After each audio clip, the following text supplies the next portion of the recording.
नहमदुहु व नसल्ली अला रसूलिहिल करीम अम्मा बाद बिस्मिल्लाहिर्रहमानिर्रहीम।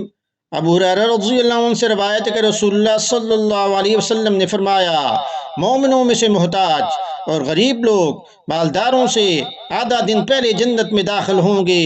आखिरत का आधा दिन दुनिया के 500 साल के बराबर है। यानी गरीब लोग अमीर लोगों से 500 साल पहले जो है जन्नत में दाखिल होंगे। सुनन इब्न माजा हदीस नंबर 4122 में इसको जो है रवायत किया गया है। It was narrated from Abu Hurairah radhiyallahu anhu that Messenger of Allah sallallahu alaihi wasallam said, "The poor believers will enter paradise half a day, 500 years before the rich." Is narrated in Sunnah Ibn Majah hadith number 4122. May Allah help us to understand the Quran and the Sunnah. After viewing this video, share it so it would become sadqa jariyah for you. Wa ma alayna illa al balagul mubin.